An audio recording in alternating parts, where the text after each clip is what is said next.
Well, hi guys. Yeah,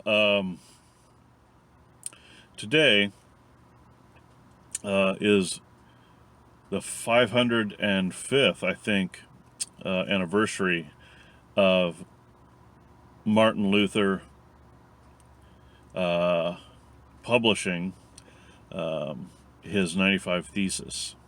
Um, so, uh, yeah, that's going to be a bit about the topic of this video.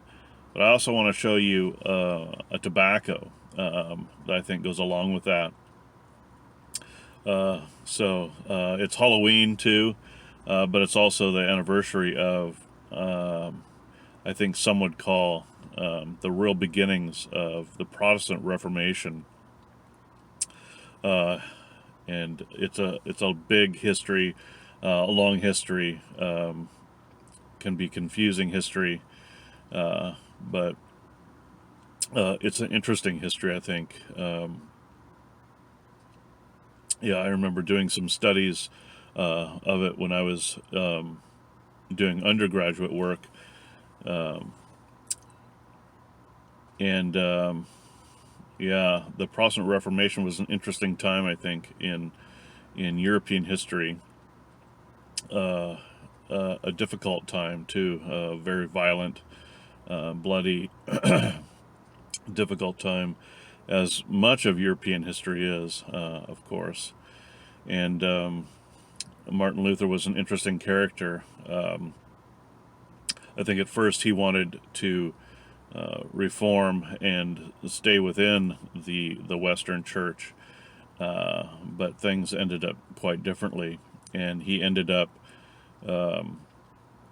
introducing some novel doctrines to the church. His two famous ones, sola scriptura and sola fide. Those are Latin terms. It means only scripture and only faith. And yeah, these are new doctrines in the church. Um, yeah, so they posed quite a problem. Uh, I think the biggest problem is neither of those doctrines can be found in the Scripture itself, uh, nor in any of the earlier church teachings and traditions in the Western Church or in the Eastern Church for sure. So they were completely new doctrines. They caused a lot of upheaval and a lot of splitting, a lot of controversy. So that's a interesting topic, I think, for those interested in European, late European history, and specifically related to religious doctrines and those kind of things. Which I'm not religious, but it's uh, you can't really look at history and understand the movement of history without understanding these these events and ideas, the ideology that flows through history, and that goes around the world, no matter what kind of history you're looking at. Yeah, you have to look at the context of philosophy and religion, because that really had a really large impact in human culture and society in previous times, and still to this day, I think. So it was an interesting time, very controversial time, because it ended up not strengthening or uniting Christianity at all, but splitting it apart. And I don't think perhaps they saw that coming, but yeah, that's what ended up happening. So interesting. But I also wanted to talk to you about tobacco, not just the history um, or the place I'm going to show you, but yeah, but a tobacco, I think that goes along with that, of course. So yeah, let's go.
Yeah, there's the front doors.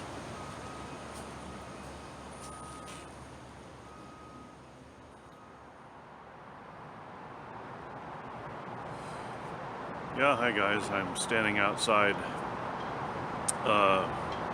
one of the old churches here in Portland. Compared to churches around the world, it's not that old, but yeah, it has a history. It was founded back in the early to mid 1800s, and yeah, it's quite beautiful, I think. Maybe hard to see from this view, but yeah, I'm going to try to give you views close up. And of course, I'm not going to go in the church or anything like that. I mean, you can't smoke in the church for sure, but I just wanted to, yeah, just drop by today here just to show you a tobacco. There's a new tobacco that's come out from Sutliff, and I've been doing, yeah, a lot of tobacco reviews on Sutliff tobaccos lately. So yeah, they've been churning out some tobaccos for Jensen. He's the blender for McBaron, the main blender, and then this one came out a few weeks ago at least. I'm not sure exactly when, I don't remember, but it's addition to the Presbyterian mixture, which is an English style blend. This one is Presbyterian Reformation, so it's quite a bit different from the original Presbyterian.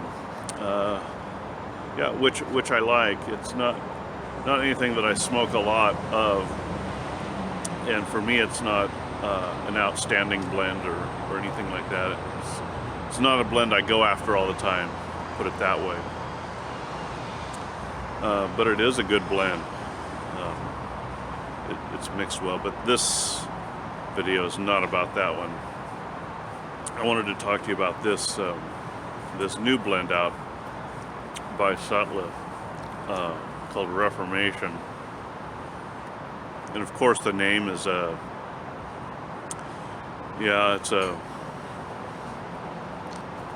guess it's referring to two things, I guess, that it's a tobacco that they've added on to their original one in the line. So it's a type of Reformation, although it can be misleading for people because it's not meant to reform the old one. It's meant to actually be a different one. So it's not really a Reformation in that sense, but it's also in reference to the Protestant Reformation in history. Many scholars and historians pin sort of the beginnings of that on Martin Luther, and in some ways that's true, but in some ways it has a much longer history than that, and much more complex. But yeah, it's true that Martin Luther, he was a monk,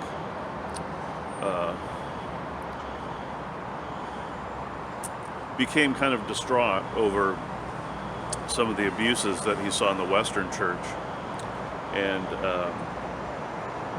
he wanted to reform it, or at least he wanted to have a discussion about some of the beliefs.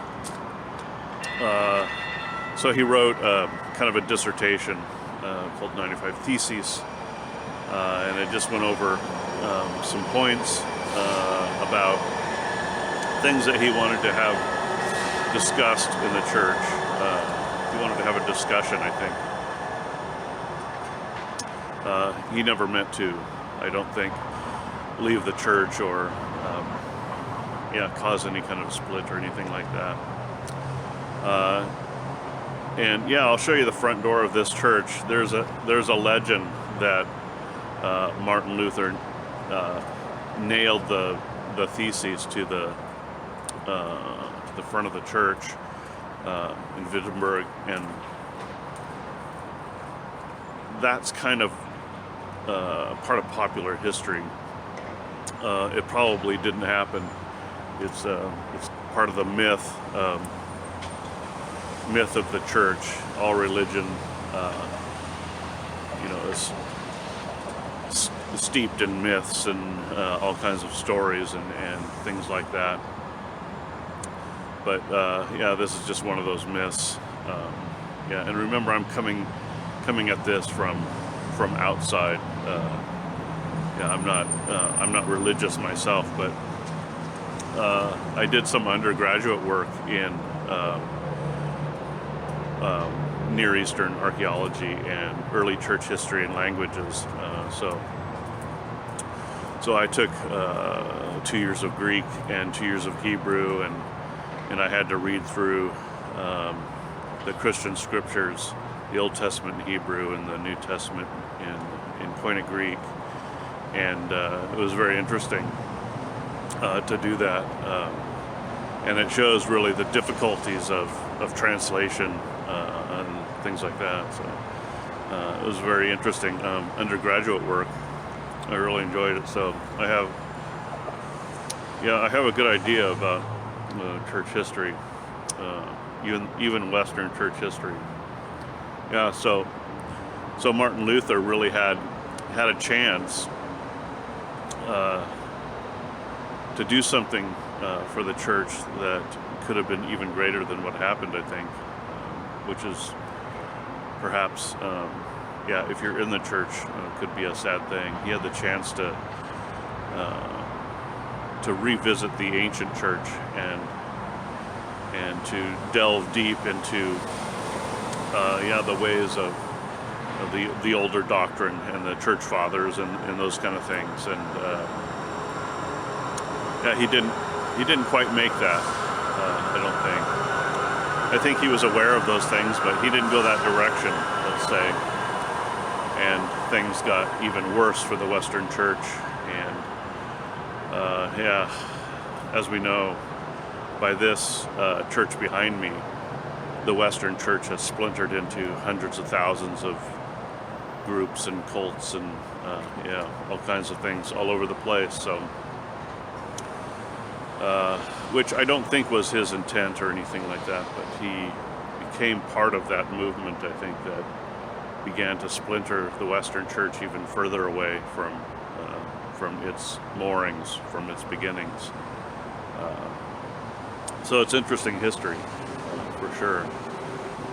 Yeah, really enjoy that. Well, let me just find another spot and I'll show you this tobacco, perhaps.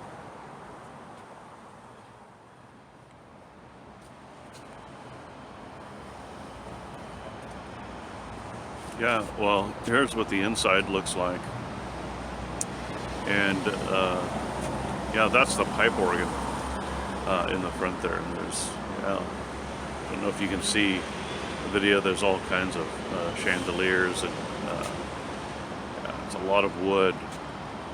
This pipe organ was built in New York in the mid-1800s, and it was put on a ship and shipped down around the Horn of South America and back up the West Coast, and came into San Francisco Bay Area, and then was brought up to here to Portland in the mid 1800s for this church here.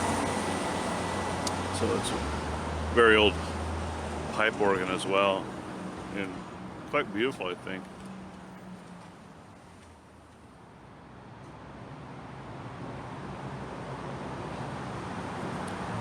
Well, it's pretty noisy here. Sorry for that. We are right in the middle of the city. Yeah, and I mean, I think you can see the church behind me.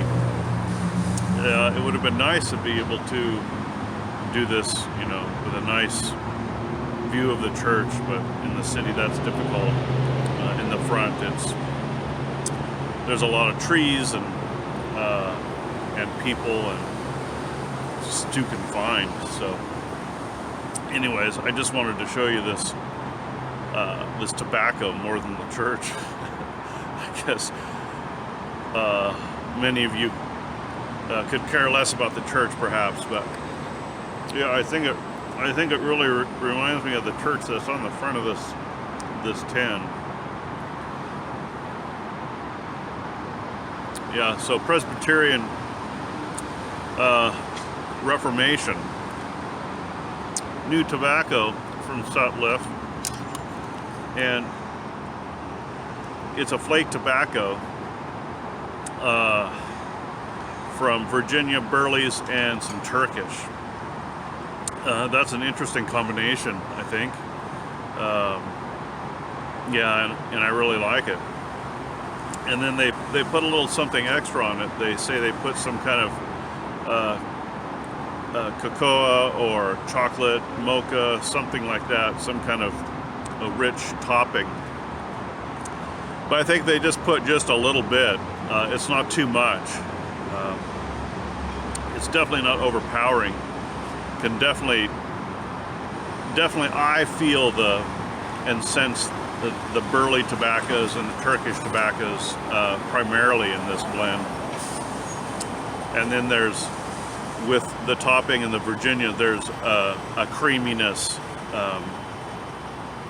yeah, that definitely goes through the entire thing. It just, the whole tobacco is just very smooth smoking. It's not harsh. But because there are Turkish tobaccos in there, there is a bit of a pep and a little bit of a spice. But I think that goes well with the creaminess of it. It adds a little bit more of a dimension to the tobacco, so it's not just, yeah, just too nothing. Yeah, we don't want a tobacco that's just, you know, void of too much flavor and just too smooth. We want it to have a little bit of edge to it, I think. At least maybe I do. I don't know. Maybe I should speak for myself. I like a tobacco that's, you know, that is creamy, yes, but has, you know, a little bit something there for you still. Not something that's really going to put you on the couch or lay you out or something like that, but just something just to tease your tongue a little bit, I think. I think this tobacco does that. I was very surprised with this tobacco. Yeah, to be honest, I wasn't expecting too much. Not because the Sutliff or anything like that. It was just a personal expectation for this tobacco for me.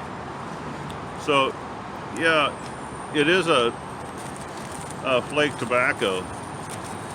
It's a beautiful, fairly dark flake with streams of light Virginias going through. Let me see if I can get that for you. Yeah, pretty nice. Nice flakes. Nice soft flakes. And they seem to be just the right size to take one flake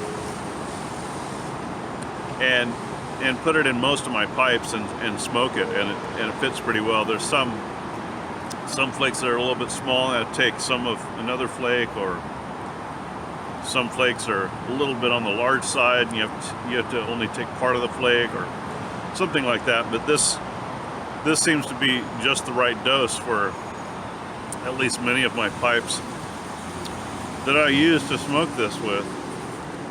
So